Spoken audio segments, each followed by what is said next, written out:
bienvenidos, gracias por estar aquí con nosotros.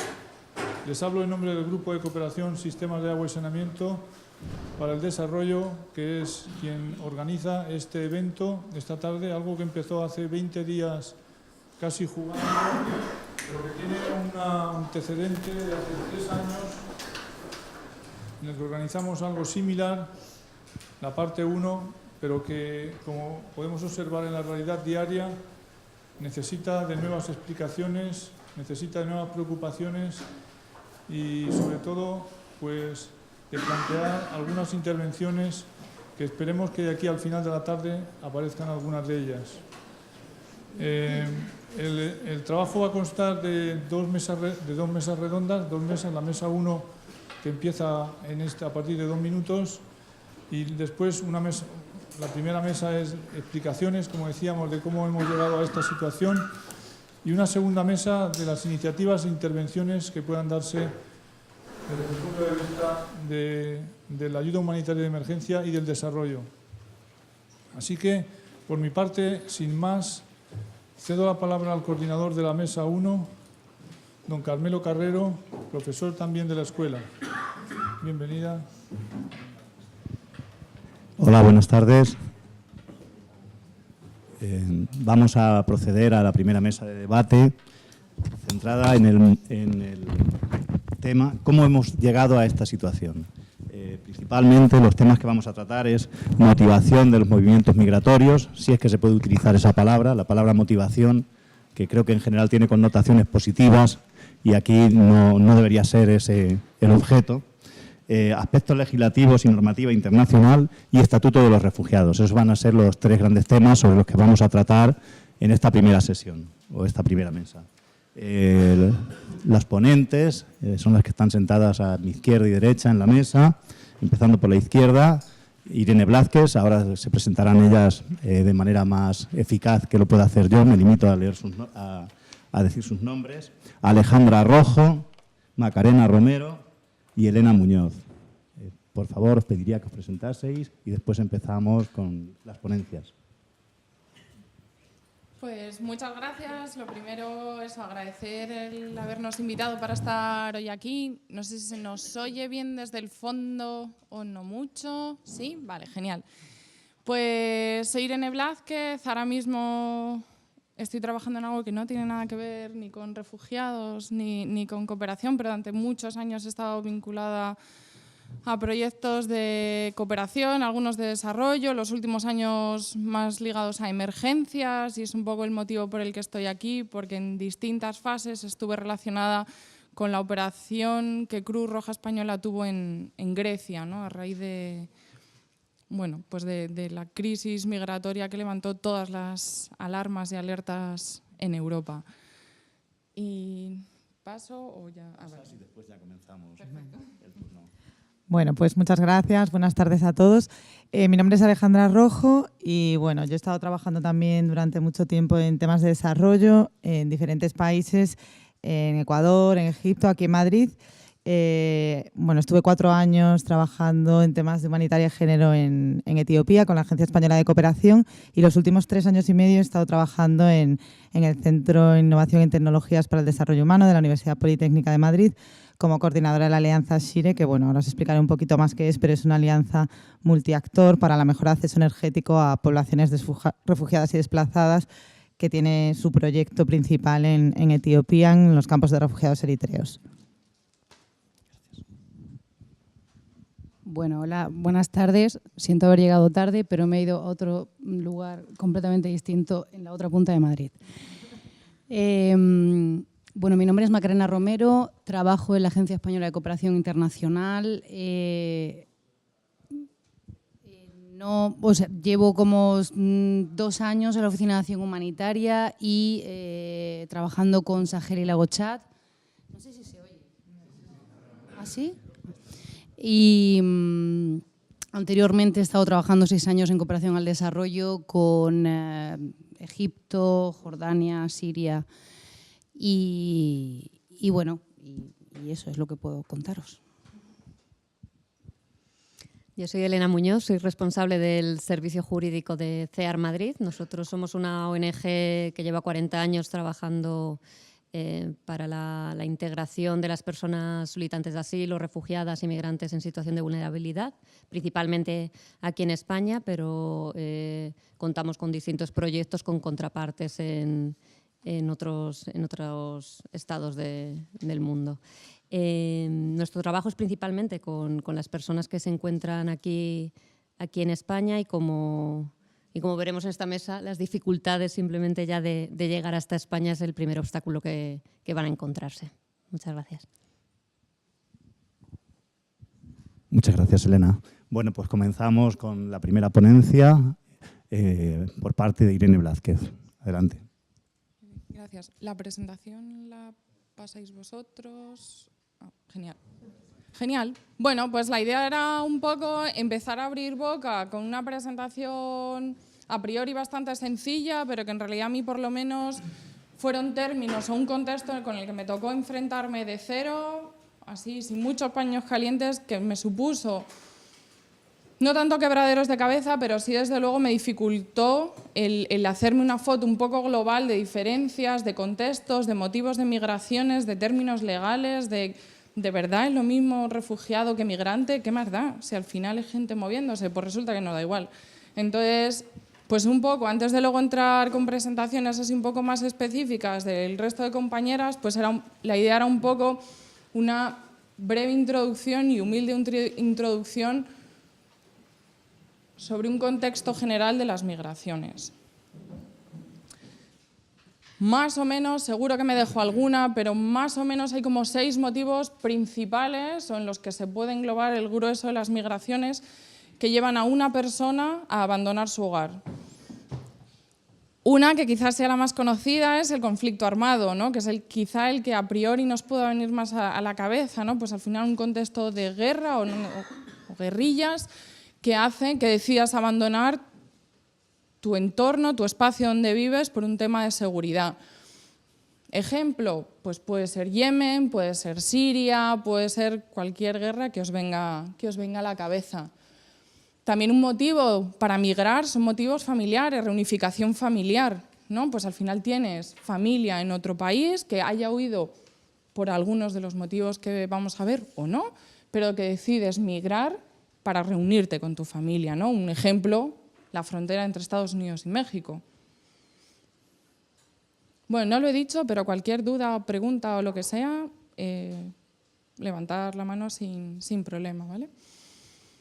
Otro motivo, por desgracia, cada vez más frecuente son los llamados migraciones debido al cambio climático, ¿no? Los llamados refugiados climáticos. Al final, el cambio climático, por suerte, creo que ya para casi todo el mundo ya asume que es una realidad. Los climas se están volviendo mucho más extremos, las sequías, las lluvias, y eso hace que tu lugar de residencia, tu hogar, deje de ser tal, sea inhóspito, pues, o por inundaciones frecuentes que desolen tus tierras de cultivo o tus casas, o por todo lo contrario, ¿no? O sequías muy duras que te imposibiliten seguir viviendo allí.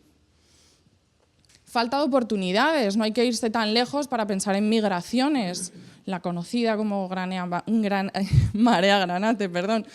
Al final buscas oportunidades, ya sean laborales, ya sean de estudios, en otro sitio. Es un ejemplo cercano, insisto, la marea granate, pero que no solo sucede en Europa el querer migrar a otro sitio para tener oportunidades, ¿no? Para tener un futuro acorde con lo que cada uno espera de sí mismo. Pobreza económica, ese ha sido, yo creo, como el típico tópico, ¿no? Al final, un intento de mejorar tus recursos económicos. Y por último, el conflicto político, que no siempre deriva en conflicto armado, pero suele ser. Como veis, es muy difícil poner una línea roja que separe todas estas, porque muchas veces las migraciones están motivadas por varios motivos en simultáneo. Eso es lo que las hace complejas, porque no hay un único motivo que te lleve a huir. Generalmente la pobreza económica va asociada a una búsqueda de oportunidades en otra parte. ¿Por qué hay pobreza en tu país? Pues igual por un cambio climático muy extremo, muy acusado en tu región. No es tan fácil acotar, ¿no? Los tipos de migraciones. Y en todo esto, además, nos encontramos una terminología que a veces puede resultar confusa. Leyendo en medios de comunicación, generalmente, yo he visto pocos medios que realmente usen los términos de manera apropiada. ¿Qué diferencias hay entre un refugiado, entre un migrante, entre una persona desplazada, que es un solicitante de asilo? Entonces, la idea es un poco ver qué cosas son. La presentación, la diapositiva, estas partes de definiciones es dura, hay mucha letra, pero porque también hay que ser precisos, aunque luego nos quedemos con una idea global. ¿Qué es una persona migrante? Pues aquella que se desplaza, aquella que abandona su lugar de residencia, ya sea cruzando una frontera internacional o no, y esa migración es independiente de la situación jurídica, del carácter voluntario o no de ese desplazamiento, del motivo de ese desplazamiento y de la duración de esa estancia o de esa migración. ¿Qué es una persona refugiada? Pues es aquella que se ve obligada a abandonar su país, es decir, hay un cruce de fronteras y esa migración, ese movimiento es debido o bien a una guerra o bien a que se sienten perseguidos por motivos de raza, de religión, nacionalidad, orientación sexual, etc., ¿no? O sea, cruce de fronteras y en este caso están amparados, no lo he dicho antes, en las personas migrantes están amparados por el derecho internacional y en este caso les ampara el estatuto de refugiado. Desplazada interna, pues al final es una situación parecida a la del refugiado, es alguien que se ve obligado a migrar, pero no hay cruce de fronteras. Y en este caso les protege, les ampara el derecho internacional humanitario. ¿Y qué es un solicitante de asilo? Pues es una persona migrante que solicita, como su nombre indica, asilo, un refugio legal, generalmente en un tercer país, ni siquiera no es el país con el que pueda llegar a estar en conflicto, y a través de esa solicitud, en cuanto la conciben, reciben el estatuto de refugiado. Esto parece fácil, sencillo, pero luego hay muchas zonas grises. Puede haber muchos solicitantes de asilo a los que no se les conceda. ¿Qué pasa cuando no se te concede? Bueno, eso las compas saben bastante más que yo de eso, así que esa parte la veremos a continuación. ¿Y por qué es importante este matiz? Porque dependiendo, por muy duro que suene, de la etiqueta que tengas, se te reconocen unos derechos u otros, o los países a los que tú migres están obligados a garantizarte unas ciertas condiciones de vida. ¿Más o menos? Sí. Entonces, pinceladas muy básicas sobre el derecho internacional humanitario y sobre el estatuto del refugiado. Pues básicamente el derecho internacional humanitario, establece cómo garantizar esa seguridad de las personas que migran. Deben asegurar la seguridad del personal médico y religioso que esté trabajando en esa zona de conflicto. Además, trata de establecer una posición neutral para ser capaz de alcanzar o de no discriminar entre bandos, entre posiciones, al final tener una posición un poco más neutra, no posicionarse políticamente y, por supuesto, regular el trato que esas personas reciben. La teoría. Y el Estatuto del Refugiado, al final, es una convención que lo que hace es definir quién es un refugiado, o sea, quién sí y quién no, por qué una persona puede no ser considerada como refugiada, decide esas reglas que una persona refugiada debe cumplir y las normas o las reglas que el país que acoge a esos refugiados deben seguir. Más o menos. Hasta aquí mi parte de foto general, introducción muy básica, como podéis ver, pero insisto que a mí por lo menos en su momento me sirvió de mucho para entender un poco algo que a priori puede ser muy simple, como es gente moviéndose o huyendo, que piden ayuda, toda la realidad legal que hay detrás de todo esto. Y poco más. Gracias.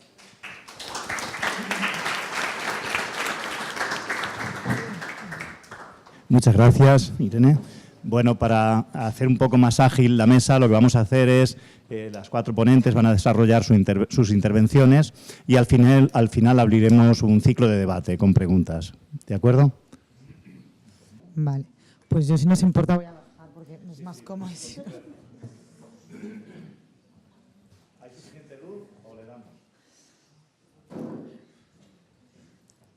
Vale, pues yo voy a hablar de un marco legal más internacional que es el que está promoviendo Naciones Unidas, ¿no? Como un cambio de paradigma en lo que es el enfoque y el acercamiento a la realidad y a las crisis migratorias de los refugiados en países en desarrollo principalmente. Y para eso pues voy a poner el ejemplo de la Alianza SHIRE, que es una alianza multiactor, la primera alianza multiactor en humanitaria que tiene la cooperación española, y como desde la Universidad Politécnica se está intentando facilitar o llevar soluciones para la mejora de acceso energético a poblaciones refugiadas a través de eso, ¿no? Pues de la creación de una alianza en la que participa sector privado, academia, Naciones Unidas, sector público, la Agencia Española de Cooperación y por supuesto, pues una organización humanitaria que es la que nos facilita todo el trabajo allí. Entonces, bueno, voy a intentar ir bastante rápido porque tenemos poquito tiempo, pero bueno, yo creo que era importante contextualizar un poco en qué situación estamos ahora, ¿no? Pues actualmente, a finales de 2017 contábamos ya con 68 millones de personas desplazadas, de las cuales 25 millones, o sea, más o menos, son refugiados que viven en campos y 40 millones desplazados internos, ¿no? Que las diferencias son, la verdad, bastante importantes, como señalaba Irene antes. Pero otros datos relevantes que para mí es importante que tengamos en cuenta es que el 85% de todas esas personas desplazadas están en países en desarrollo, ¿no? O sea, que la mayoría de la gente no llega a Europa, no hay cuotas, se encuentra en campos de refugiados o se encuentra internamente en sus países desplazados, pero sin tener ningún tipo de asistencia o ayuda. Digamos, el 57% de las personas refugiadas en el mundo actualmente proceden de conflictos armados, como son el de Sudán del Sur, Siria y Afganistán. Y los países que actualmente están recibiendo más refugiados son Irán, Líbano, Pakistán, Uganda y Turquía. Entre ellos Etiopía no aparece ahí, pero bueno, es el segundo país africano que más refugiados está recibiendo, acogiendo después de Uganda, con 900.000 refugiados en la actualidad.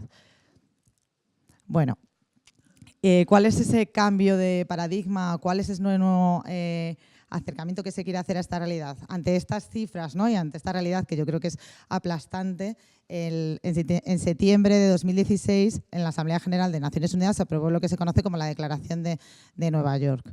¿Qué pretende esta declaración? Bueno, pues que haya una especie de corresponsabilidad, ¿no? A la hora de tratar el tema de los refugiados y en la hora de gestionar estos grandes movimientos de población, de manera que los refugiados y los migrantes reciban la asistencia y la protección de la manera pues más humana, más sensible y bueno, centrado en lo que son las personas. ¿Y qué es lo que promueve? Pues lo que decimos, respetar los derechos humanos, proteger a los refugiados, que puedan llegar de una manera segura que puedan retornar de una manera segura a su lugar de origen o que puedan llegar a esos países de acogida y recibir una asistencia y unos servicios básicos y para ello se estableció lo que es el Marco Integral de Respuesta para Refugiados, que se conoce como el CIARAREF, ¿no? Ese fue un mandato que se le otorgó a ACNUR, a la Agencia de Naciones Unidas para los Refugiados, con la idea de crear un pacto global de refugiados que asegurase, uno, que se podía aliviar un poco la presión de estos países que reciben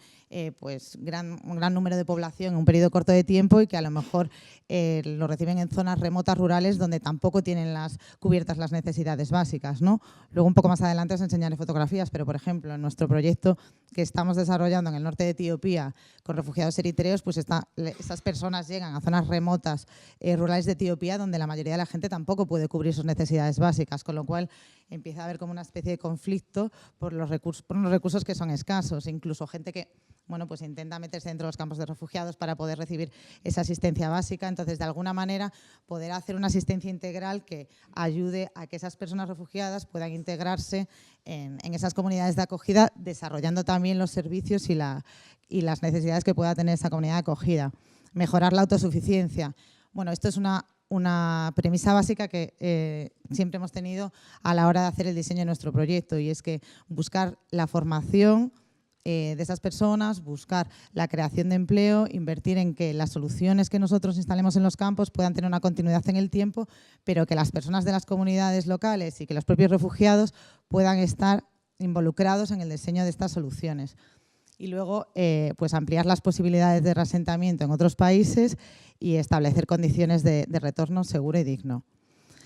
Bueno, pues este es un poco el marco internacional, que tampoco voy a seguir un poco, pero bueno, yo creo que ese cambio que se está produciendo a partir de 2016, esa idea de no vamos solo a cubrir necesidades básicas, vamos a trabajar en la autosuficiencia, vamos a trabajar de una manera más a corto plazo, vamos a trabajar en una sostenibilidad, o sea, son puntos importantes a tener en cuenta a la hora de intervenciones que, por supuesto, bueno, no son intervenciones de emergencia humanitaria pura y dura, sino que son intervenciones en campos de refugiados que ya llevan mucho tiempo en el país, porque la media de estancia de un refugiado en un campo como este puede ser de 10, 15 o incluso hay campos que tienen 20 años, ¿no?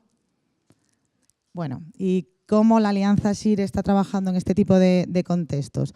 Bueno, pues la Alianza SHIRE se concibe como una plataforma de innovación para desarrollar soluciones para la mejora del acceso a la energía en los campos de refugiados, ¿vale? Y poder ofrecer así como soluciones innovadoras al resto de la comunidad humanitaria.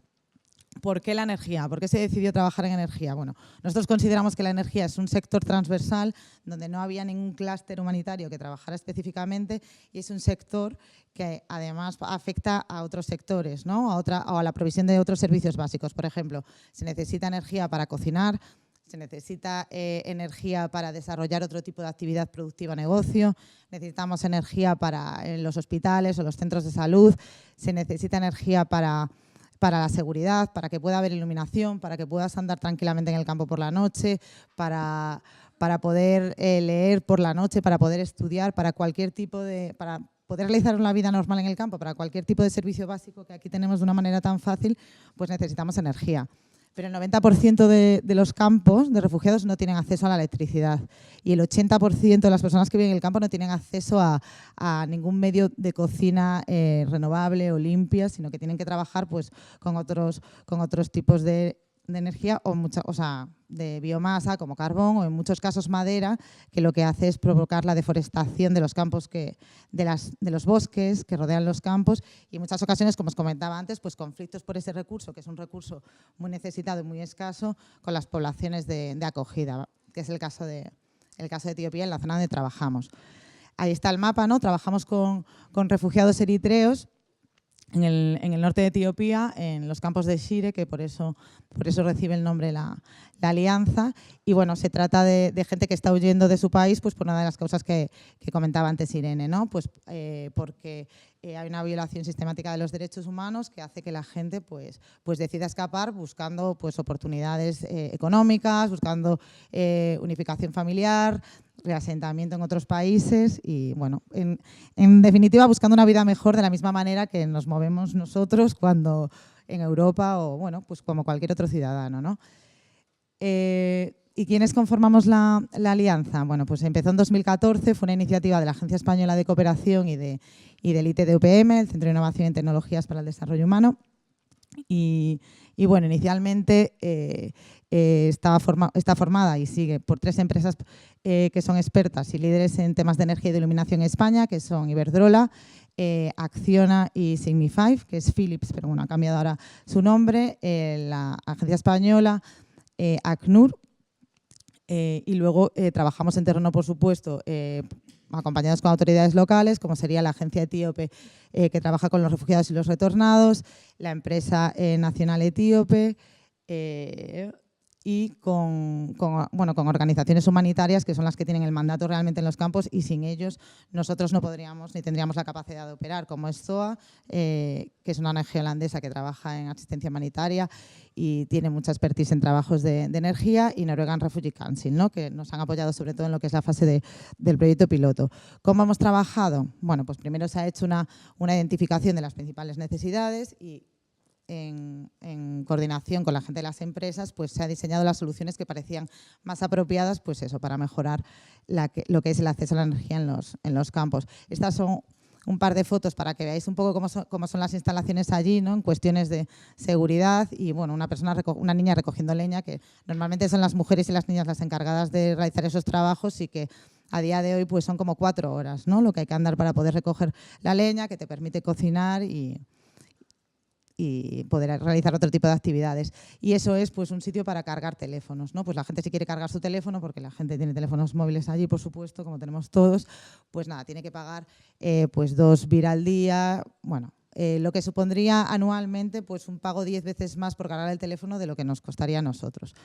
Estas son un poco las actividades que se realizaron en el proyecto piloto, que sería pues la instalación de alumbrado público, instalación interior de luz en las cocinas, conexión de servicios comunitarios a red eléctrica, como la escuela, el mercado, cocinas comunitarias, centro de bienestar para mujeres y niñas, reparación de un transformador e instalación pues, de protecciones en diferentes servicios comunitarios.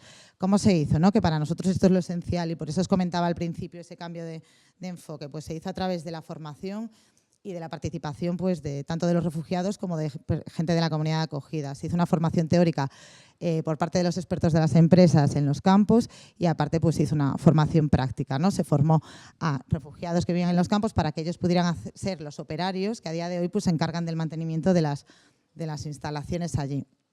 Y al mismo tiempo pues, se realizó las instalaciones con ellos, ¿no? Esta es la gente que se formó y la gente que todavía está allí realizando el mantenimiento.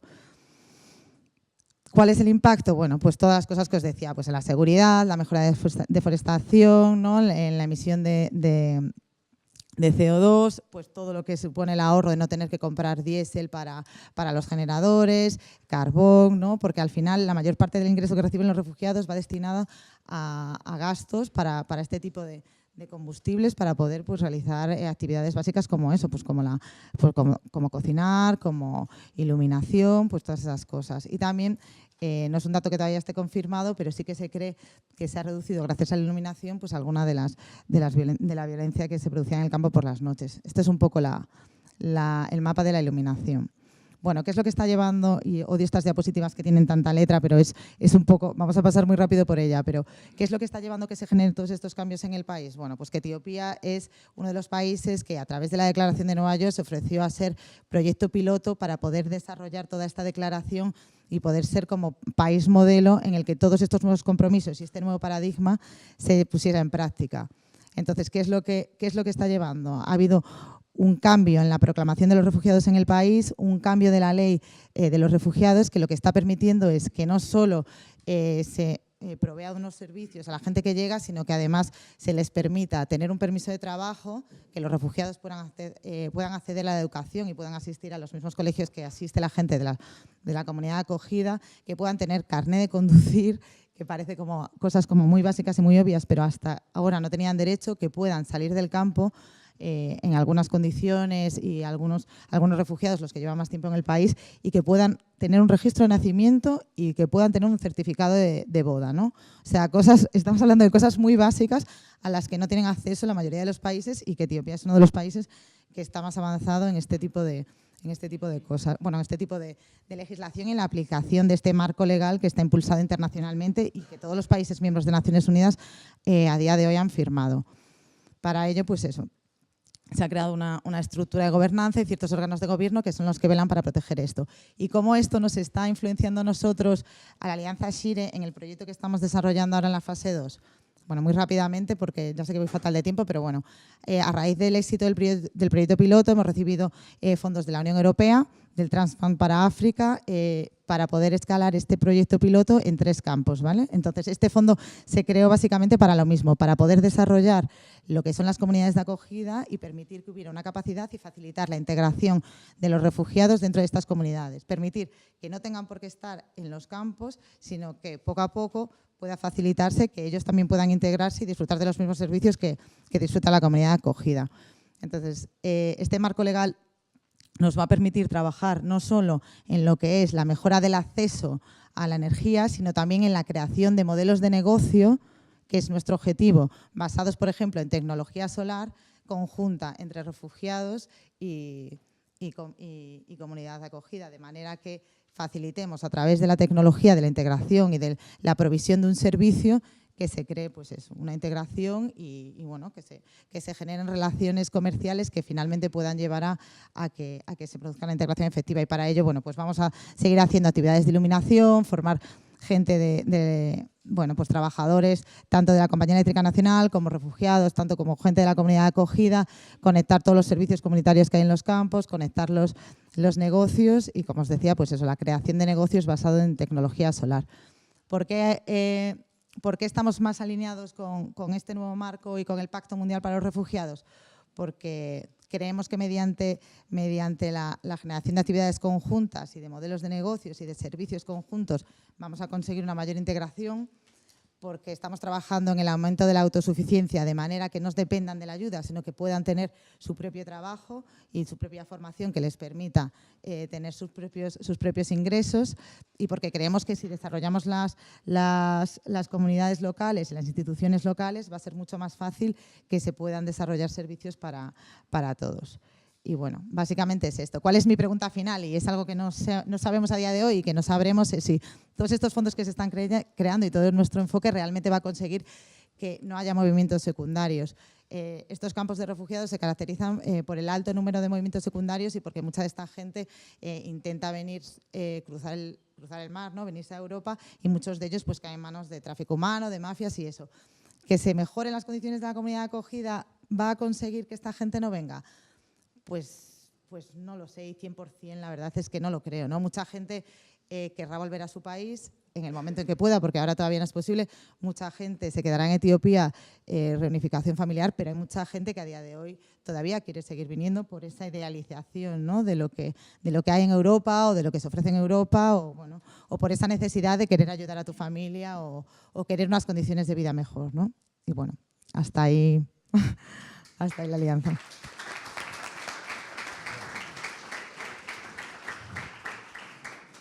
Muchas gracias, Alejandra. Macarena, cuando quieras. Bueno, yo voy a repetir algunos datos en relación al número de refugiados, etcétera, que ya las compañeras han contado, pero bueno, el marco es importante, explicar un poco el marco legal para entrar realmente en materia, ¿no? De lo que cada uno hace. Bueno, como ya han dicho las compañeras, según datos de ACNUR, estamos hablando de más de 25 millones de refugiados, a los que hay que sumar 40 millones de desplazados forzosos. Y estos desplazados forzosos pueden ser por conflictos, por violencia, pero muchos son debido al cambio climático. De hecho, bueno, pues siempre hay un debate en torno a si hablamos de migración ambiental o de desplazados ambientales. Está en función de qué tipo de desastre natural sea. Por ejemplo, un migrante ambiental normalmente es por un desastre natural de tracto lento, como puede ser una sequía. Sin embargo, muchísimas veces se producen desplazados ambientales pues porque se ha producido un desastre natural súbito, como un terremoto, una inundación, ¿no? Y es importante la diferencia, ¿no? La mayoría de estas personas, de estos seres humanos, residen en los países, en el llamado sur. Y en realidad la atención pública en Europa piensa que la mayoría de estas personas pues vienen en barco, ¿no? Aquí. Pero estamos hablando de que hay muchísimos mitos que giran en torno a pensar que la mayoría de estas personas están en los países ricos. Y no es así. De hecho, solo uno por cada refugiado que viene a Europa, hay más de 2 que viven alrededor de los países vecinos, los países limítrofes de sus países de origen, ¿no? Hay un debate que el secretario de Naciones Unidas de Asuntos Humanitarios expresó muy bien, ¿no? Hay 600.000 rohingyas cruzaron la frontera desde Myanmar hasta Bangladesh en muy poquito tiempo. Y es el mismo número de refugiados sirios que a lo largo de 2 años han venido a Europa. El enfoque político de muchos países europeos gira en torno al control de fronteras y no diferencian entre lo que es un refugiado, que normalmente, bueno, que es una persona que es perseguida políticamente, y de un migrante que simplemente se desplaza normalmente por razones de mejorar su situación económica. Ya han dicho cuál es la definición de refugiado, está recogida en la Convención de Ginebra de 1951. Un refugiado es cualquier persona que sale de su país de origen, bueno, pues porque es perseguido, porque hay un conflicto, porque hay una situación de violencia grave, porque hay una situación de desorden público enorme y necesitan protección internacional. Sin embargo, no hay una definición de lo que es un migrante, no hay una definición legal, pero generalmente podemos entender que un migrante es cualquier persona que cambia su país de residencia, pues por razones de muy diversa índole. Puede ser económica o por otras razones. Hasta aquí, ¿qué ha pasado en los últimos 60 años? Porque estamos en el 51 se firma la Convención de Ginebra y estamos hablando de que casi 70 años después tenemos más de 25 millones de refugiados, la mitad de ellos son menores. Solo 5 países que precisamente no son europeos, 10 países acogen más del 60% de estos refugiados. El 80% de la financiación de ACNUR solamente la dan 10 países, incluida la Unión Europea. Entonces el panorama era: tenemos que hacer algo, y en la Asamblea General de Naciones Unidas, bueno, pues en septiembre de 2016 se acuerda una declaración del refugiado y del migrante, que derivó en 2 pactos distintos que se firmaron en diciembre de 2018. El Pacto Global para la Migración, o para la migración segura, ordenada y regular, y el otro Pacto Global para el refugio, para los refugiados.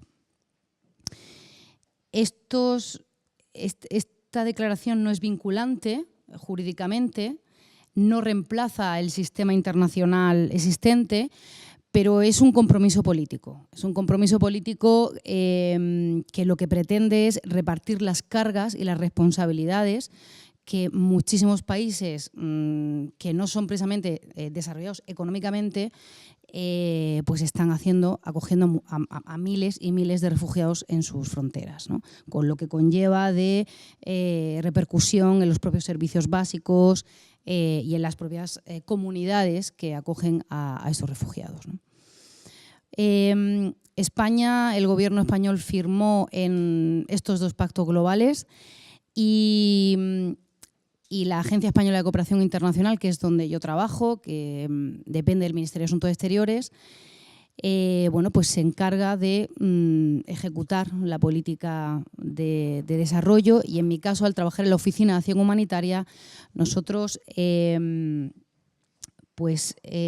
destinamos más de la mitad de nuestro presupuesto a programas y a proyectos con refugiados y con desplazados por crisis humanitarias. ¿Cómo actúa la ECID?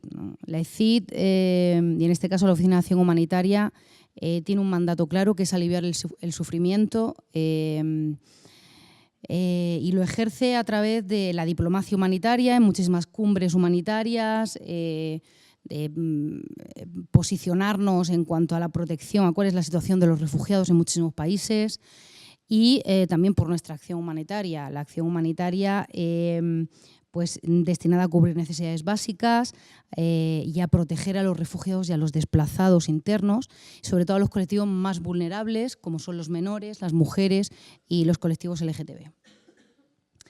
Uno de los principios básicos que tiene la oficina es respetar, para ellos es esencial, los principios humanitarios, el principio de humanidad, el principio de independencia, el principio de neutralidad y el principio de imparcialidad. Y a la protección, por supuesto, de los derechos de las personas afectadas por desastres naturales y conflictos. El presupuesto de la ECID, estamos hablando que en 2011 era de más de 400 millones de euros, de la Oficina de Acción Humanitaria, y ha habido una reducción de casi el 90%. Entonces, ante esa situación, pues hace unos años se decidió centrar y reducir el foco en 4 regiones fundamentalmente. La crisis siria, Palestina, el norte de Centroamérica, Sahel y Lago Chad, y se me olvida alguna, y Filipinas. En el caso de Sahel y Lago Chad, donde yo trabajo, ¿por qué se elige esta región? Bueno, esta región es una de las más pobres del mundo, más de 30 millones de personas sufren inseguridad alimentaria, 1 de cada 5 menores de 5 años sufre malnutrición aguda, más de 5 millones de desplazados y de personas que han huido de sus hogares. Mali y Níger, que son los países donde fundamentalmente apoyamos, bueno, pues están en la lista de los últimos del Índice de Desarrollo Humano. Entonces, este contexto, junto con ser una región que sufre sequías constantes, inundaciones, es de las más afectadas por el cambio climático, y a esto se une un conflicto armado, bueno, pues fundamentalmente en el centro y norte de Mali, y en el lago Chad, que abarca, bueno, pues el nordeste de Nigeria y Camerún y Níger. Entonces, ¿qué hace? Bueno, pues la oficina, ¿qué es lo que apoya fundamentalmente? Apoya a través de sus fondos a organizaciones internacionales de Naciones Unidas, y también trabajamos a través de ONGs españolas. Los sectores que apoyamos es la seguridad alimentaria, la nutrición y la protección. Y lo que tratamos, aparte no es solamente una cuestión de financiar, bueno, pues pues por ejemplo la seguridad alimentaria, de dar comida y ya está, ¿no? Normalmente los refugiados pueden pasar 1 año y medio, 2 años en una situación, en un campo de refugiados recibiendo comida, pero llega un momento en que ellos mismos demandan dignidad, y la dignidad se les da pues a través, lo poco que se le puede dar es por lo menos que tengan capacidad de elegir, y en este caso, bueno, pues a través del Programa Mundial de Alimentos, por ejemplo, se hacen transferencias de dinero, que ellos puedan ir a comprar directamente los productos a locales, o bien a los mercados locales que hay alrededor, o a través de cupones. También lo que se pretende es darles medios de vida, y medios de vida, pues a lo mejor mujeres, cabezas de familia, que no lo he dicho, pero por ejemplo en el lago Chad el 80% de los refugiados son mujeres. Bueno, pues se trata de apoyarlas, pues dándoles, por ejemplo, en Níger hay un proyecto que se les da cabras para tener medios de vida, o herramientas para poder cultivar. Y bueno, y otro de los sectores importantes es el de protección, y nos preocupa fundamentalmente la violencia sexual contra las mujeres, contra los menores. Tratamos de bueno, crear con nuestros fondos pues, proyectos que permitan crear espacios seguros donde las mujeres se sientan seguras, puedan hablar, puedan expresarse entre ellas y darles apoyo psicológico, ¿no? No quiero extenderme mucho más. Si luego hay preguntas, pues encantada de la vida para responderos. Muchas gracias. Bueno, pues interviene ahora Elena. Muchas gracias. Tampoco me quiero extender mucho porque creo que lo más interesante va a ser vuestra participación y las preguntas que podáis hacer y podamos contestar, si es que podemos contestarlas. Y además es que me toca la parte un poco más tediosa, que es el marco jurídico legal, que ya han apuntado bastantes compañeras, pero sí que quería hacer a lo mejor alguna puntualización. Además de los motivos que has dicho, Irene, para salir de un país o por qué se producen las migraciones, hay otro motivo muy importante, que es las personas que están perseguidas. Es decir, hay muchas personas que vienen de países donde no hay un conflicto armado, donde no hay una crisis política, donde hay una situación económica más o menos estable, pero son perseguidas por su orientación sexual, por ser víctimas de violencia de género y su país no les protege. Y esas personas se ven obligadas a salir de su país. No tienen, la motivación es una motivación obligada, no deciden ellas salir de su país. Es o sales de tu país o te encarcelan o te matan. Y ese es el concepto principal de refugiado. El concepto de refugiado, como ya han dicho todas las compañeras, viene recogido en la Convención de Ginebra del 51. Es el único marco legal a nivel internacional. A día de hoy, los pactos mundiales de los refugiados, el Pacto Mundial para los Refugiados no es vinculante, es un pacto político que, por supuesto, todas las entidades que trabajamos en este ámbito presionamos a los gobiernos para que lo cumplan, pero no todos los países lo han firmado. Estados Unidos no lo ha firmado, Hungría, un país europeo dentro de la Unión Europea, no lo ha firmado. Hay países como Eritrea o Líbano que no es que lo haya rechazado, pero sí que se ha abstenido, es decir, todavía no tiene un consenso total de todos los estados. Por tanto, el único marco legal vinculante que tenemos a nivel internacional es la Convención de Ginebra.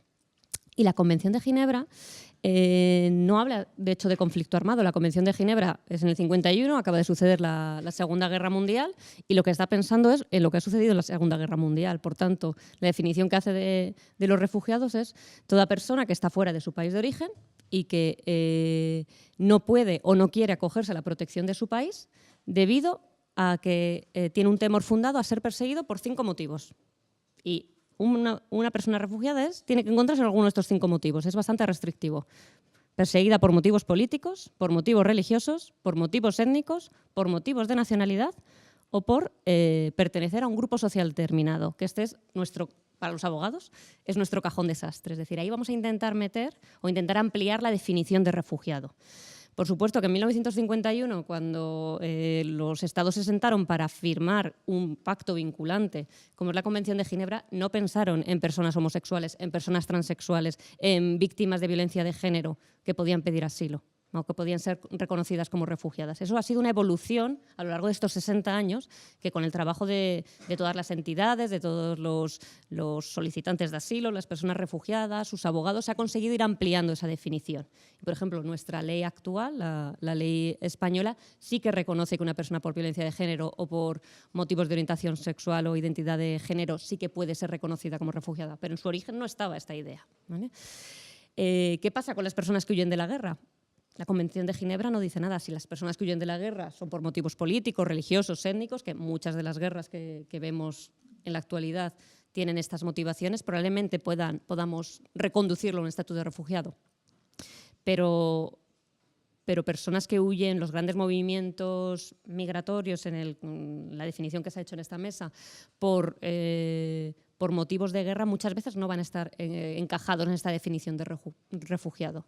Si nos vamos del ámbito internacional al ámbito más regional, por centrarnos en Europa, que es donde nos encontramos, cada ámbito regional va a tener sus propios instrumentos legales vinculantes.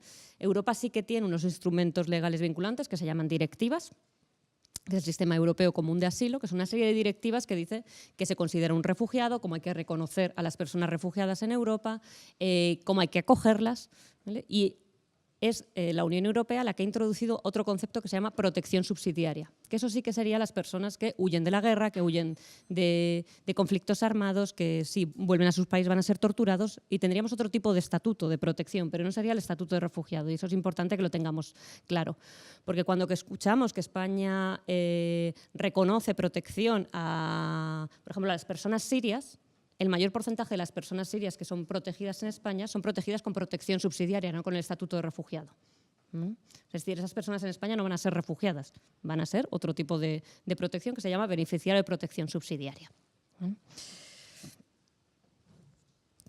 Aunque, como hemos dicho, los pactos mundiales no vinculan jurídicamente, sí que señalan el camino quizás a seguir, que entre otros puntos y algo en el que nosotros queremos hacer bastante incidencia es las vías legales y seguras que llama a fomentar.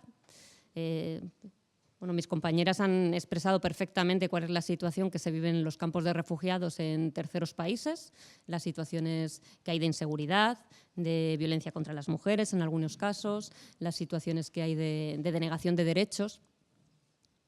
Creo que soy Alejandra, ¿no?, que has explicado que todas estas personas muchas veces, a pesar de que mejoremos la situación o que se mejore la situación de los campos de refugiados, van a querer venir y van a emprender ese viaje y van a caer en redes de tráfico, en redes de trata.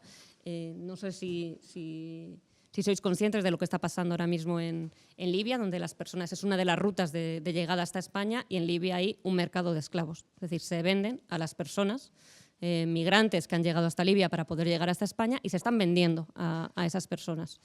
Y no sé si a nivel social o a nivel de opinión pública es tan conocido, pero sí que los estados lo sabemos o lo saben y no se está quizá tomando las medidas adecuadas. Nosotros, ante esta situación, y no son nosotros las ONGs que nos hemos vuelto locas, sino nosotros, y apoyándonos en el Pacto Mundial de Migración, el Pacto Mundial de Refugiados, solicitamos vías legales y seguras. ¿Qué son vías legales y seguras? Pues lo que dice el pacto. Fomentar los reasentamientos, que son personas que se encuentran en esos campos de refugiados que han hablado las compañeras, donde su seguridad, que no serán todas las personas, pero sí que hay personas que su seguridad no está garantizada en esos campos, poder traerlos de manera segura a un país europeo, en este caso sería España, y que aquí se les reconozca el estatuto de refugiado, que ya lo ha reconocido en Eritrea, en Etiopía, en Líbano, en Turquía, ¿no? ¿Qué otras vías legales y seguras hay? También lo han hablado mis compañeras. La reagrupación familiar. Aunque Europa no es, o los países europeos no están entre los 10 países, ni entre los 10 ni entre los 20 países con más personas refugiadas o solicitantes de asilo en el mundo. Creo que solo Alemania está entre los 10 primeros, los demás ni aparecemos. Sí que hay cierta población que ha conseguido llegar aquí, tiene el estatuto de refugiado, la protección subsidiaria reconocido y tienen el derecho a traer a sus familiares directos aquí. Es un derecho reconocido por la Convención de Ginebra y por nuestra legislación interna. Existe el mecanismo legal para hacerlo, falta la voluntad legal para hacerlo. Nos encontramos muchas trabas para conseguir la reagrupación familiar, o lo que se llama en nuestra legislación extensión familiar. Es decir, que una persona que ha conseguido llegar aquí, ha conseguido pasar por el procedimiento de asilo español, que no lo, vamos, si queréis luego entro, pero no creo que sea lo más interesante en este foro. Después de años ha conseguido ser reconocido refugiado, tiene el derecho a solicitar que sus familiares vengan a vivir aquí, y nos encontramos con trabas burocráticas, como que les pidan hacer pruebas de ADN, que no les validen la documentación que han presentado, que las autoridades aquí españolas concedan esa extensión familiar, pero luego en las embajadas se vuelve a pedir otra vez toda la documentación y vuelven a intentar como a validar otra vez esa extensión familiar. Es decir, nos encontramos trabas burocráticas que pueden extender estos procedimientos años también. Por tanto, solicitamos que se agilicen esta vía legal y segura de llegar, que sería una reagrupación familiar. ¿Qué otra vía legal y segura hay? Pues los visados humanitarios. Es otro ámbito que no habría que cambiar la ley, no habría que cambiar la legislación española, no habría que cambiar la legislación europea y aunque sí que hay una propuesta del Parlamento en diciembre, el Parlamento Europeo sí que solicitó a la Comisión que expresamente reconociera este tipo de visados para que una persona que se encuentra, un eritreo que se encuentra en el campo de Etiopía, pueda ir a la Embajada Española de Etiopía y diga: quiero ir a España a solicitar asilo y quiero un visado para llegar allí.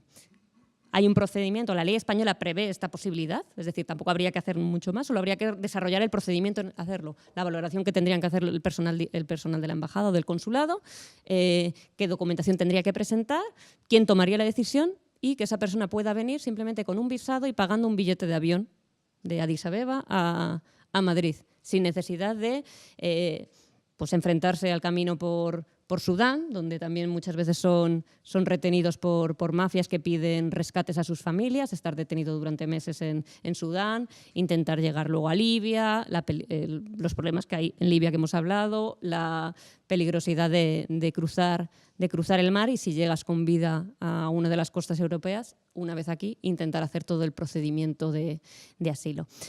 España no se caracteriza por ser uno de los estados que más protege a las personas refugiadas o solicitantes de asilo. En 2018 se reconoció protección, entendido protección, estatuto de refugiado y protección subsidiaria, solo al 24% de las personas que lo solicitaron.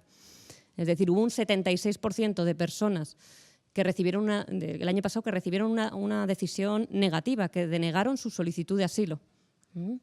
La mayoría de este 24% son protección subsidiarias. No sé si tengo por aquí los datos. Creo que el año pasado solo se reconoció a 575 personas como refugiadas, a 2.320 como protección subsidiaria y el resto, 8.980, se les denegó. En total, el año pasado se decidió 11.875 solicitudes de asilo. Esas son las decisiones, pero se recibieron 54.000 solicitudes de asilo. El resto, esos 40.000, siguen esperando. De hecho, a día de hoy hay unas 78.000 personas que solicitaron asilo hace tiempo y todavía están esperando una respuesta, ¿vale? Y están en ese momento de incertidumbre, de no saber qué va a suceder y según las estadísticas, o si nos basamos en las estadísticas de lo que ha sucedido el año pasado, probablemente de esas 78.000, pues un 76% será denegada. Creo que lo voy a dejar aquí y estoy abierta a todas vuestras preguntas. Muchas gracias.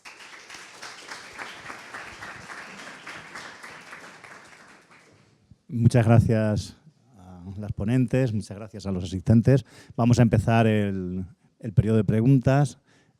Disponemos aproximadamente de media hora para las preguntas. Rogaría a las personas que vayan a realizar las preguntas si saben a qué ponente quieren dirigírsela o si la dirigen en general a la mesa. ¿De acuerdo? Muchas gracias.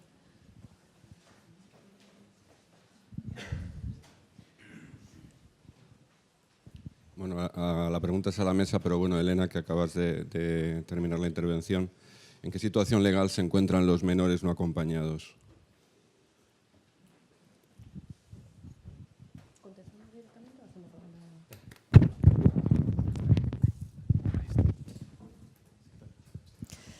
Vale, ¿se oye? Sí, vale.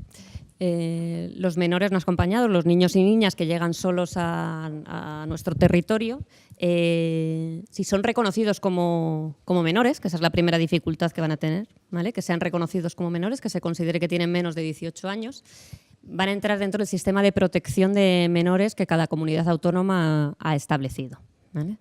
Digo que la primera dificultad es esta porque por lo general muchas personas, sobre todo las llegadas por costa o los saltos por Ceuta y Melilla, llegan sin documentación. Entonces tenemos una persona que manifiesta, que dice que es menor de edad, que tiene 16 años, 17 años, 15 años, y si hay dudas por el aspecto físico, que no sé vosotros, pero yo si salgo a la calle aquí, bueno, aquí estamos en una universidad, pues hay gente que ves que si está en la universidad tiene 18 años, pero la ves y puede tener 16 o al revés.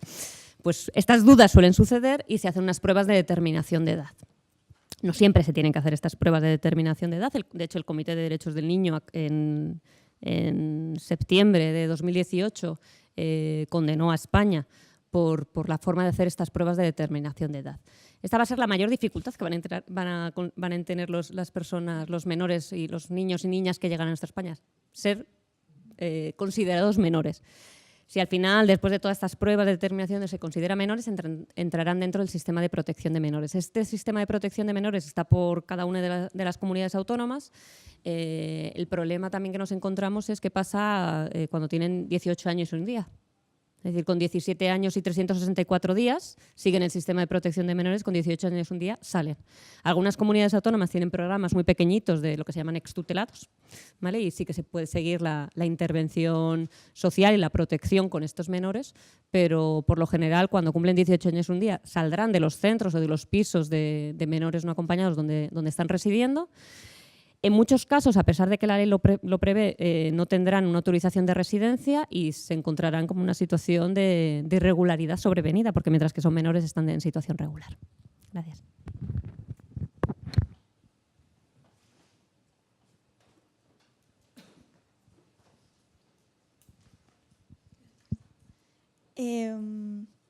Bueno, igual esta pregunta es obvia, pero por si acaso, porque a mí no me queda muy claro, ¿por qué España pone tantas trabas a la hora de como acoger a refugiados?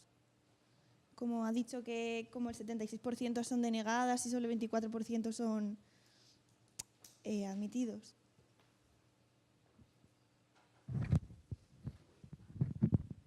Yo voy a ser bien pensada y no voy a creer que hay una voluntariedad en esto. Creo que hay bastantes dificultades en lo que es el procedimiento de asilo.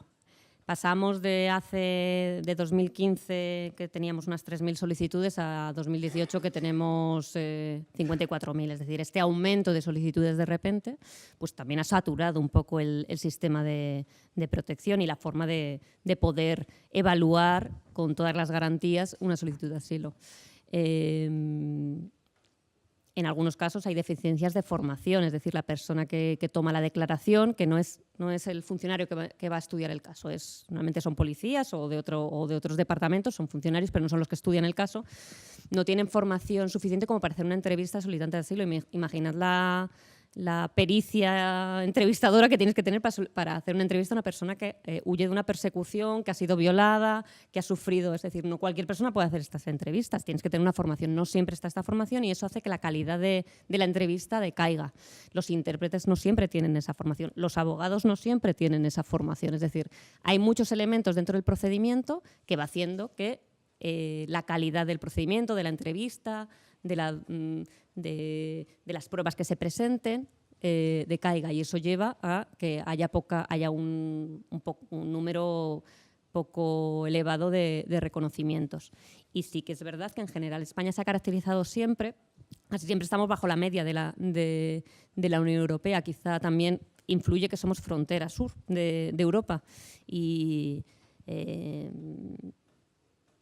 es difícil quizá tener una política mucho más generosa con las personas refugiadas si nos encontramos en la frontera que si te encuentras en otro lugar. Pero bueno, yo quiero ser bien pensada y que no haya una voluntariedad política en este ámbito.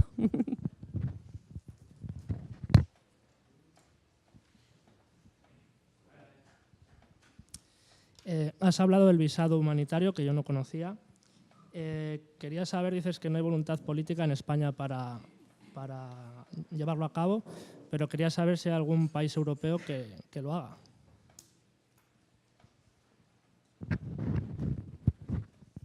El visado humanitario está previsto en nuestra legislación, o sea, desde el 2009. No es en sí un visado humanitario, lo que establece la ley es, que esto está recogido en la ley de asilo, que lo que es... O sea, antes del 2009, estaba previsto que las personas pudieran solicitar asilo directamente en una embajada o en un consulado, ¿vale? En 2009 desaparece esta posibilidad, es decir, aquí ya hay una voluntad del legislador, en este caso, de recortar esta vía. Y ahora establece que una persona puede acudir a una embajada, a un consulado, a solicitar un visado para venir a España a hacer la solicitud de asilo en España, ¿vale? O sea, la primer recorte ya lo vimos en 2009. Lo que hemos visto de 2009 aquí es que prácticamente no se ha utilizado esta vía. Por eso digo que no hay voluntad política, porque no se ha utilizado, a pesar de que se prevé. O sea, está previsto en la legislación, no hay que hacer nada, solo hay que establecer un procedimiento, pero legislativamente ya está previsto. A nivel europeo hubo una sentencia bastante importante del Tribunal de Justicia de la Unión Europea que dijo que los Estados europeos no están obligados. Existe una visa humanitaria, pero como un concepto mucho más general. El Tribunal de Justicia de la Unión Europea dijo que los Estados europeos no están obligados a que una persona que quiere solicitar asilo dale este tipo de visa humanitaria, ¿vale? Y de ahí viene... Dice que no están obligados, pero tampoco les impide hacerlo, o sea, que podrían hacerlo si quieren.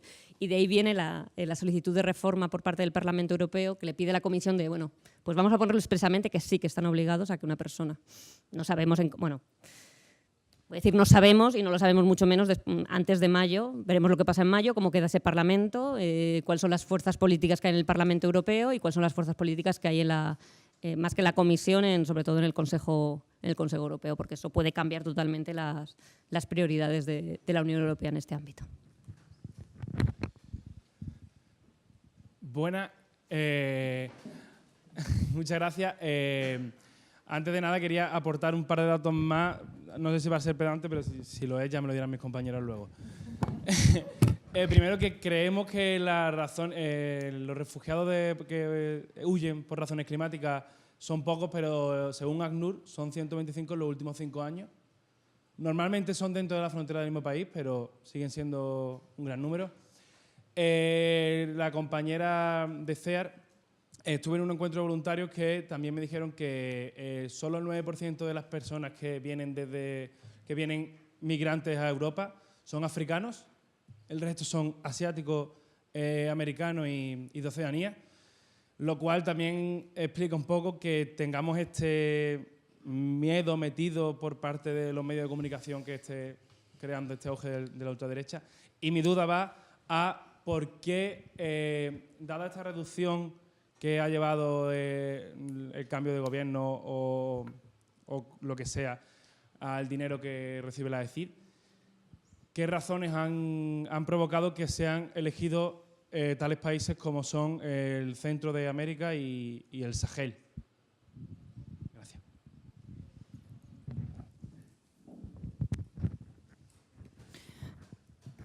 Bueno, como te he dicho anteriormente, antes el presupuesto que teníamos era enorme, entonces nosotros podíamos atender a muchísimas crisis humanitarias.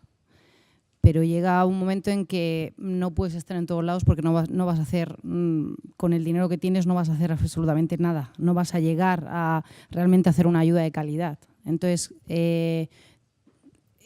cuando tienes un recorte de ese tipo, no te queda más remedio que centrar, hacer un análisis de cuáles son las crisis humanitarias de verdad. El Sahel y el lago Chad son crisis crónicas.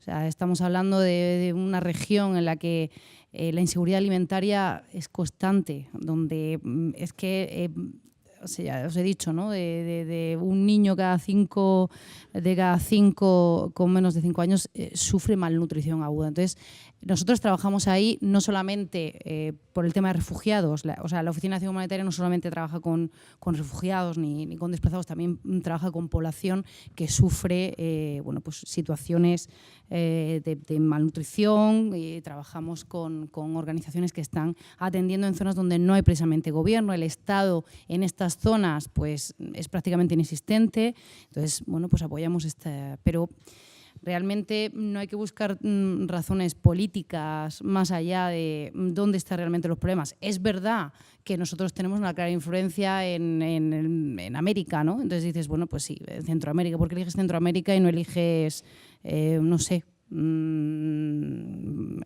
pues no sé, Bangladesh? Bueno, es verdad que yo creo que ahí detrás pues hay siempre una tendencia a que España tiene que estar en determinadas zonas, ¿no? Pero el Sahel es también geoestratégico. Está claro que los flujos migratorios de esta región son enormes. Entonces, bueno, pues sí, también hay una parte de que hay que estar ahí, ¿no? No sé si... Hola.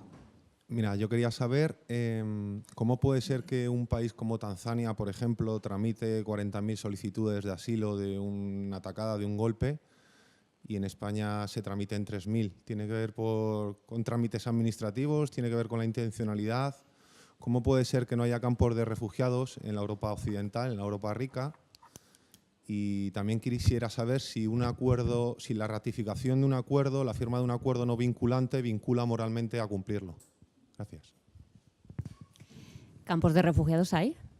Tenemos las islas griegas, que son auténticos campos de refugiados, donde la situación que están viviendo las personas refugiadas, los solicitantes de asilo que se encuentran ahí, son situaciones lamentables. Eso está en Europa, en la cuna de la democracia, en Grecia, y con el beneplácito o aquiescencia de todos los Estados miembros de la Unión Europea. O sea, tenemos que ser conscientes que hay campos de refugiados, hay islas enteras que son campos de refugiados griegos. Los campos de refugiados, aparte de la excepcionalidad de Grecia, que espero que no se repita en otros lugares o que no llevemos a ese modelo porque sería una pérdida de derechos increíble, Quizá no se hacen en Europa porque no es la mejor manera de integrar a las personas solicitantes de asilo y refugiadas. Como os he dicho, hay un marco regional, que es el de las directivas de la Unión Europea, y una directiva que se llama la Directiva de Acogida, que establece las normas que tenemos que cumplir todos los Estados miembros en la acogida a personas solicitantes de asilo y refugiadas. Y es la integración, la educación, acceso a la sanidad, acceso al empleo. Por tanto, quizá el modelo de campos de refugiados no es el más adecuado para Europa. Es un modelo mucho... Tendríamos que tender o tendemos y tenemos que tender a un modelo mucho más de integración en la sociedad. Por ejemplo, España, os he dicho que este año estamos en cifras récord, que hemos hecho 54.000 solicitudes, el año 2018, 54.000 solicitudes, pero que supone solo un 0,1% de nuestra población. Entonces, creo que tenemos capacidad de acoger a esas personas en nuestros barrios, en nuestras escuelas, en nuestras universidades, en nuestros centros sociales, en nuestros centros de sanidad. No hace falta que hagamos un campo de refugiados, ¿vale? Y si fueran más, también tendríamos capacidad. Y esto, España y cualquier otro país de la Unión Europea, tenemos capacidad de acogida y de integrarles en nuestras sociedades. Entonces, creo que ese modelo es mucho más idóneo. En cuanto al pacto, yo es que soy de formación profesional. Yo lo que no sea vinculante, incluso lo que es vinculante, mi experiencia me dice que no siempre se cumple, lo que no es vinculante, me parece que tenemos mucho menos fuerza y muchos menos instrumentos para reclamar su cumplimiento. Es verdad que es lo que has dicho, o sea, es un pacto político y hay una vinculación política, por decirlo así, o moral, como tú has dicho. Y nosotros... O sea, no solo CEA, sino todas las entidades que trabajamos en este ámbito, reclamamos que se cumpla este pacto y hemos abogado para que lo firme todo el mundo, ¿no? Que Hungría lo firme, que lo firme Estados Unidos, porque cuanto más amplio sea el consenso, pues quizá estos mecanismos que prevé el pacto, que son bastante adecuados, pues sí que los podamos poner en marcha. No sé si queréis alguna hablar.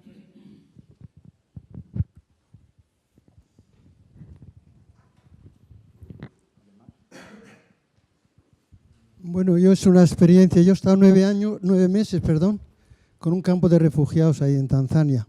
Eran refugiados de Burundi.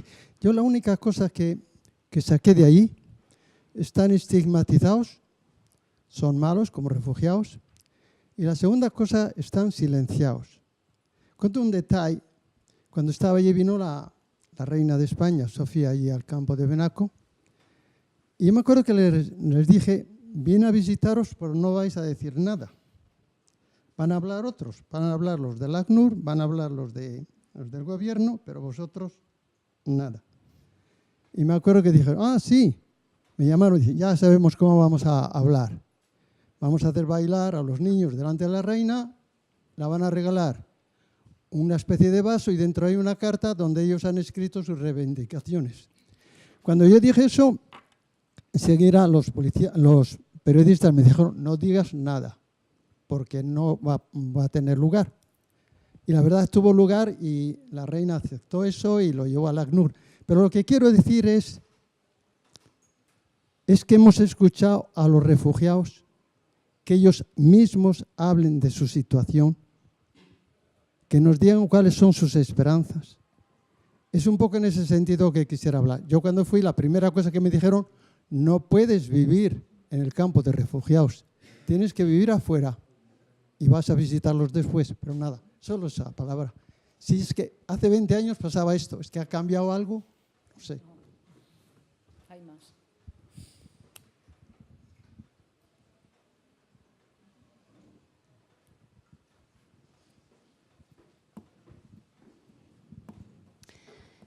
Hola, la pregunta va dirigida a la mesa. Y ya que habéis hablado de tratados y de pactos, me gustaría que hicierais un breve resumen sobre el Pacto de la Vergüenza que firmó la Unión Europea con terceros países como Turquía y Marruecos. Y también me gustaría saber si se está aplicando.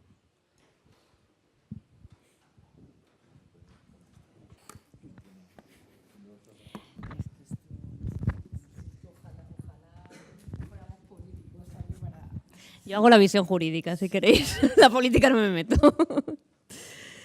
El pacto, creo que te estás refiriendo al Pacto Unión Europea-Turquía, ¿no? El primer problema que tenemos con ese pacto es que jurídicamente no sabemos lo que es.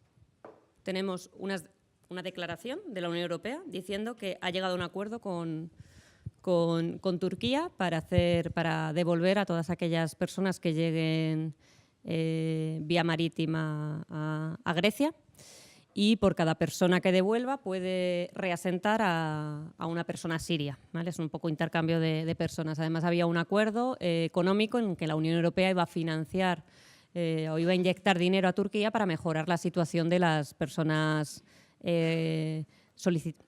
Bueno, Turquía no tiene un sistema de asilo como el nuestro. De hecho, Turquía es uno de los pocos países que no ha firmado el Protocolo de Nueva York. El Protocolo de Nueva York se firma en el año 61, después de 10 años de la Convención de Ginebra, porque la Convención de Ginebra tiene una limitación geográfica y temporal. Era para todas aquellas personas que, la definición que hemos dicho, que han salido de su país de origen y que no quieren o no pueden acogerse a la protección de su país por los 5 motivos, siempre que hubieran salido antes de 1951. ¿Vale? En el 61 se da cuenta, porque estaba pensado para los movimientos de la Guerra Mundial. En el 61 se dan cuenta que no paran los movimientos y 40 años después o 50 años después se ha comprobado que no paran los movimientos, entonces dicen vamos a quitar esta limitación geográfica porque era para Europa y para esos años, y temporal porque no tiene sentido, así tenemos un marco que puede aplicar a cualquier persona. Turquía no ha firmado el Protocolo de Nueva York, por tanto no aplica la Convención de Ginebra para las personas que están llegando de Siria. No son reconocidos como refugiados por la Convención de Ginebra en Turquía. Y aún así, la Unión Europea considera que Turquía cumple todos los estándares para que las personas sirias puedan quedarse allí. ¿Vale? Bueno, después de esta regresión, ese pacto es efectivo, vamos, y lo ves en los movimientos migratorios. Fue firmar el pacto y métete en la página web de la Unión Europea, de la Comisión, y tienen hasta gráficos en que ves las llegadas por costas a Grecia, que van subiendo, y desde la firma del pacto, 18 de marzo de 18, el 21 entró en vigor, de 2016, bajan las llegadas. Que bajen las llegadas por Grecia no significa que no lleguen. De hecho, empezaron a llegar por Italia. Bueno, ya llegaban por Italia, pero subió el aumento de Italia. Cuando el gobierno italiano llega a un acuerdo con Libia de formar y dar dinero a los guardacostas libios, sea quien sea los guardacostas libios, porque a día de hoy en Libia no hay una autoridad estatal y por tanto son milicias, es decir, se está financiando a milicias de distinta índole Libia que hacen funciones de guardacostas. Las llegadas por costas de Italia bajan, pero empiezan a venir por España. De hecho, ahora España es el país, en 2018 ya empezamos y en 2019 seguimos, es la primera vía de entrada marítima de la Unión Europea. Pero son, en cómputo global han llegado muchas menos personas a la Unión Europea que años anteriores, pero se han ido cambiando las rutas. Conforme se llega a un acuerdo, se van cambiando.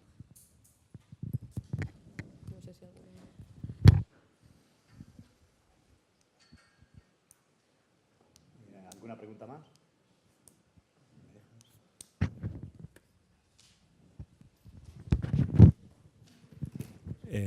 Bueno, si alguien no quiere, si hay alguien que esté interesado en alguna pregunta más. Bueno, yo sí tengo algunas preguntas. Tengo una para Irene, que es, ¿crees que es suficiente la legislación actual, supuesto que se aplicase adecuadamente, cosa que dudo? Y en este sentido, ¿qué cambios legislativos crees que serían necesarios? Pregunta caliente, casi sin tener formación legal no me atrevo, o sea, que a responder. ¿Que es suficiente o no? Primero creo que habría que empezar a aplicar y luego veríamos si es suficiente o no. Porque el papel lo aguanta todo, pero habría que ver si es capaz. Yo creo que siempre hay espacio para la mejora, ¿no? Pero en qué se podría mejorar, ahí no me atrevo sin formación legal detrás para hacer una propuesta seria, más allá de un intercambio de conversaciones en un bar. Así que eso, igual la compi sabe algo más, pero ahí no me atrevo a lanzarme. Bueno, podéis contestar cualquiera de las 4, si tenéis alguna idea. Yo, en cuestiones legales, bueno, nosotros como sobre todo estamos centrados en lo que es en trabajo en otros países, en cuestiones legales de recepción aquí en España, la verdad es que tampoco me atrevo a meterme porque no tengo la formación, ni muchísimo menos. Pero a nivel, o sea, simplemente un comentario que era lo que veníamos hablando en las preguntas de antes y tal, a nivel cifras, a nivel números, cuando aquí estamos hablando de 76.000 y en países como Etiopía y Uganda estamos hablando de 900.000, es que, no sé, ya, o sea, es increíble, ¿no? O sea, es que no tiene tampoco mucha no hay mucha capacidad de respuesta más que no haya una planificación previa, que sepamos que va a llegar gente, que no haya unos servicios preparados y que no haya un presupuesto asignado previamente destinado a esto, pues es que estas cifras hablan por ellas solas, ¿no? 87% de los refugiados están en países en desarrollo. Las cifras que llegan aquí son irrisorias si lo comparamos. Entonces, que estemos hablando de que no hay posibilidad de integración, de que no hay unos servicios básicos que se le puedan proveer y que no se pueda hacer una previsión previa y que no se pueda dotar a organizaciones especializadas en estos temas del presupuesto necesario para ello, pues yo creo que, no sé, o sea, no me meto en temas legales, pero simplemente en políticas públicas, ¿no? Pues igual habría que repensarlo, intentar planificar con un poco de antelación para que luego no haya pues centros desbordados y menores en situación, ¿no? Que dejan los pisos tutelados y en situación de irregulares, ¿no? Yo creo que sí que entre todos pues se pueden intentar pensar en otro tipo de soluciones e intentar planificar un poco. Muy bien, muchas gracias. Ahora sí, tenía una pregunta directa para ti, que es relacionada con el tema que has planteado, lo que has expuesto, y es un poco, quería, si podías centrarlo un poquito más, es qué propuestas planteáis para facilitar el acceso a la energía en los campos de refugiados. Vale. Es un poco más de ámbito técnico, quizá. Sí, es que como la mesa también era un poco más legal, pues intenté centrarme en la parte legal en la que nosotros nos estamos basando un poco para alinearnos, pero es verdad que, a ver, las propuestas técnicas son identificadas por los expertos de las empresas con las que trabajamos, ¿no? Pero también colaboración pues, con profesores y expertos de la Universidad Politécnica. Entonces, en el proyecto piloto lo que se hizo fue mejorar toda la parte de lo que es la iluminación. Se instaló iluminación en el campo porque no tenía iluminación, alumbrado público, digamos. Se conectó servicios comunitarios como el colegio, el hospital, la escuela a la red eléctrica y se mejoró la extensión de la red eléctrica porque no había una red eléctrica que fuera segura ni viable. En esta segunda fase lo que se está haciendo es además se ha introducido la parte de tecnología solar con Acciona, entonces se está distribuyendo sistemas solares a los diferentes hogares para que puedan tener un punto de luz y para que puedan cargar su teléfono móvil, ¿vale? Y aparte se está creando, pues lo que se está formando a los refugiados para crear pues un modelo de negocio que permita que sean estos refugiados los que instalen estos sistemas solares en los hogares y que luego tengan la capacidad de poder repararlos. Y a la vez pues se ha creado una plataforma con expertos, un grupo intersectorial de expertos de la Politécnica que a su vez está trabajando para crear el link entre energía con otros sectores como agricultura, como habitabilidad básica, como agua y ver cómo a través de esta provisión de energía podemos mejorar otros tipos de servicios. Muy bien, muchas gracias. En referencia a algo que has mencionado ahora, pues quería hacerte otra pregunta. Y es una pregunta que, claro, la hago con capacidad para ducharme todos los días, para tener comida caliente y para tener ropa limpia, cosa que no es muy habitual en otros países. Entonces, con lo que te refieres al modelo de negocio de los refugiados, no sé si haces referencia dentro de los campos de refugiados o entre los refugiados y la gente de los países donde están esos campos. ¿Esto no puede crear de alguna manera alguna situación conflictiva con las personas? Es decir, ¿cómo tratáis esto? Porque entiendo que es necesario, ¿no? Porque esa interacción pues puede bajar las tensiones y ayudar a aliviar la vida de estas personas y que integrarse en los países donde están los campos de refugiados, en este caso, pero también puede generar tensiones. Es decir, cuando tenemos que competir por la comida ya no somos personas, somos más animales que personas. ¿Cómo ves esto? No, nosotros trabajamos conjuntamente con los dos, tanto con los refugiados como las comunidades de acogida. Entonces, los servicios que proveemos a uno se proveen también a los otros. La idea es precisamente lo contrario, ¿no? Sino que trabajar conjuntamente de manera que haya un desarrollo de la zona que permita que los refugiados puedan integrarse dentro de las propias comunidades, con lo cual el servicio que vamos a proveer en una parte se va a proveer a la otra y de hecho la idea es crear como negocios conjuntos de provisión de este tipo de servicios, ¿no? La idea es que a través de la tecnología y la energía poder crear pues esa integración. Entonces, estoy completamente de acuerdo contigo en que si tú creas diferencias entre poblaciones, que además los campos a veces están como en la misma calle, no hay una separación, por lo menos los campos en los que trabajamos nosotros, es que no hay una verja ni una puerta ni nada, simplemente es la misma calle y de repente empieza. Entonces lo que hacemos es que todas las soluciones integren a las dos comunidades y precisamente a través de eso intentar generar esa integración y esa unión. Muy bien, muchas gracias. Nada. Bueno, pues Macarena, tenía algo también para ti. Has mencionado el cambio climático. Yo creo que todos estamos de acuerdo en que ese es el motivo, o ha sido a lo largo de la historia de la humanidad, el motivo de las grandes migraciones, ¿no? Y de las ventajas y los problemas que han planteado, ¿no? Ventajas, puesto que hemos llegado a este mundo actual, ¿no? Gracias a ello. ¿Hasta qué punto piensas que todos los problemas relacionados con la migración pueden estar relacionados con el modelo energético y a la vez con el modelo económico que tenemos impuesto a escala global? Es decir, como algunos economistas dicen, y estoy en desacuerdo con ellos, y en general creo que mucha gente, un crecimiento continuo es imposible en un mundo con recursos limitados. Pero sin embargo dicen que para que mejoremos continuamente tiene que haber crecimiento económico continuo. ¿Cómo ligamos esto con los movimientos migratorios? ¿Y cómo crees que podemos revertir esto si esto es reversible? Gracias. Pues sinceramente, hombre, pues está complicada la cosa, porque es que, no sé, en la región, en el Sahel, por ejemplo, todo lo que, o sea, el tema del cambio climático es como, bueno, aquí estamos generando CO2, contaminamos todo lo que queremos y realmente está repercutiendo en otras zonas del mundo, ¿no? Entonces, todo lo que, o sea, estamos en un mundo intercomunicado, todo lo que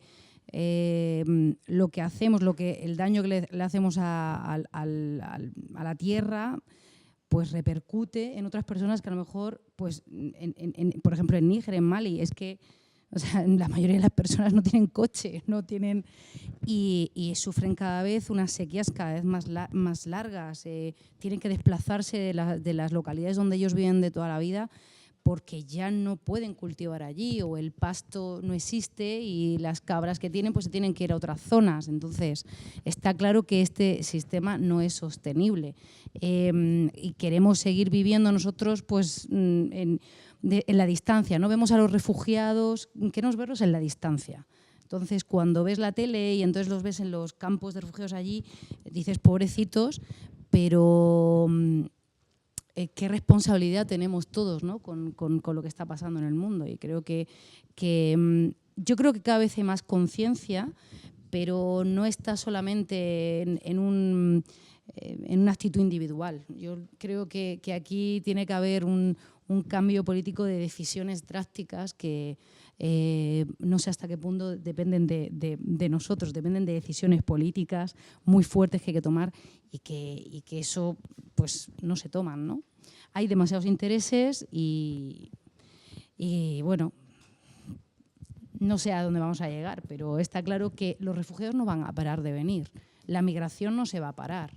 Entonces, por mucho que veamos que llegan varias pateras y tal, es que la gente tendría que ver el número, las miles de personas que están alrededor de los países limítrofes, la de campos de refugiados con 30.000, 40.000 personas hacinadas, sin agua, sin luz, viviendo años y años. Mujeres que no pueden salir a partir de las 5 de la tarde porque si tienen que ir a coger leña tienen pánico porque sufren agresiones sexuales y están solas, menores en la zona de Nigeria, ¿no?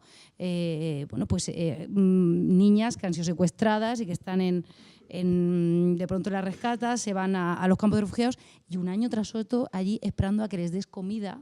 O sea, me parece que la dignidad de las personas es mucho más que eso.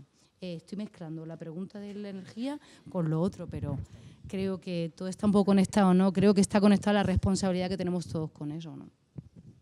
Muy bien, muchas gracias. Y ahora tengo otra pregunta también. No quiero dejarte sin pregunta. pregunta, Elena. Pero creo que también Irene también un poco enlaza con cuestiones que ha planteado Irene, que eran más bien de tipo semántico al principio, pero que tienen que ver con la información que nos llega y con el tratamiento que le dan los medios de comunicación. Es para quien queráis contestarla, de las cuatro, aunque los extremos quizá en este caso va más dirigida hacia vosotras. ¿Qué mecanismos se pueden activar? Si es que se puede activar algún mecanismo, qué procedimiento para evitar la magnitud de la inquietud que despiertan los refugiados en los países de acogida. Es decir, sobre todo teniendo presente que vamos a estar inmersos a partir de ya en 2 campañas electorales, que este tema va a salir a la palestra y que se va a utilizar como arma contra el rival político. Esa era mi pregunta. Nosotros estamos muy preocupados por el discurso que se está instalando, que lo habíamos escuchado en otros países de la Unión Europea, pero en España hasta hace poco no escuchábamos tanto este mensaje y ya está instalado en la sociedad, y lo que nos queda no vamos a tener un superdomingo, pero lo vamos a tener en diferido, vamos a tener dos superdomingos, por decirlo así. Entonces, lo que nos queda de aquí a abril a mayo va a ser utilizado por los distintos partidos políticos. El mecanismo es la información. Simplemente, ahí los periodistas, por ejemplo, tienen mucho trabajo por hacer. Un periodismo de datos que diga que cuando te vienen con discursos de que las llegadas en patera nos desbordan, pues sacas el número de personas que están llegando, o que las personas que llegan en patera están abusando del sistema de asilo. Las primeras nacionalidades de solicitudes de asilo de 2018 fueron Venezuela, Colombia, Siria, Honduras, El Salvador. Todos llegan en pateras, esas personas, cruzando todo el Atlántico en patera. O sea, no, pues las personas por lo general están llegando en avión, con su billete, con su visado, o los países que, como Venezuela, Colombia, El Salvador, que no necesitan visado, y huyendo de situaciones muy complejas en Venezuela, que como también está manipulado políticamente, conocemos más, pero situaciones muy complejas en Colombia, situaciones muy complejas en el triángulo norte de Centroamérica, que los números de asesinatos y de homicidios que hay en esos países está casi a la altura de un país como en conflicto como en Siria. Hay una persecución por grupos armados o grupos pandilleros conocidos como maras, ¿vale? Entonces, yo creo que con información, con periodismo de datos y luego un trabajo que es muy desagradecido, porque es de zapador, y es barrio a barrio, centro escolar a centro escolar, centro cultural a centro cultural, ir desmontando esos mensajes. A mí, a día de hoy, que yo tampoco soy especialista en temas de comunicación, es lo que creo que va a ser más efectivo. No sé si, Irene, ¿quieres añadir algo? Por añadir un pequeño matiz, y es un esfuerzo continuo y activo del pensamiento crítico. O sea, que eso está un poco en cada una de nosotras, el cuestionarnos esa información que recibimos, que al final, cuanta más información tenemos a mano, más desinformados estamos. Un pensamiento mínimamente crítico. O sea, yo recuerdo cuando la famosa cuota, las 14.000 personas que iban a llegar a España, gente escandalizada diciendo que se iba a distorsionar el sistema económico español. O sea, yo decía, pero por favor, divide 14.000 entre 52. ¿Cuánta gente le toca por capital de provincia? O sea, pero por favor, ¿crees que eso se va a notar? Entonces, ese tipo de reflexiones que son como a veces muy obvias, pero que no las hacemos, entonces de repente aparecemos como esponjas delante de la televisión sin ningún filtro, ¿no? Entonces nos creemos todo, repetimos todo como un mantra, entonces un esfuerzo activo de pensamiento crítico, porque si no nos la cuelan y nos la están colando. Entonces, pensamiento crítico. Bueno, pues muchas gracias a las 4 ponentes por sus intervenciones, me han parecido muy enriquecedoras. Muchas gracias a las personas que han hecho las preguntas. Quería terminar diciendo varias cosas. En primer lugar, vamos a hacer una pequeña pausa, un receso de 10 minutos hasta que se inicie la segunda mesa. Y eso por una parte. Y por otra parte, me gustaría terminar haciendo referencia a una película que se estrenó la semana pasada y que creo que viene muy al caso y que no va a dejar a nadie indiferente. Se titula Cafarnaúm. Solamente la pueden ver en versión original porque es cine minorista. Está en los cines Renoir. No tengo nada que ver con los cines Renoir, más allá de que soy asiduo porque me gusta mucho el cine, pero que recoge todo lo que se ha tratado aquí de manera muy completa y creo que Si tienen oportunidad, mañana, que además es el Día del Espectador, por aquello de ahorrarse algún dinerillo, pueden ir a verla. Muchas gracias por su presencia. Cafarnaúm.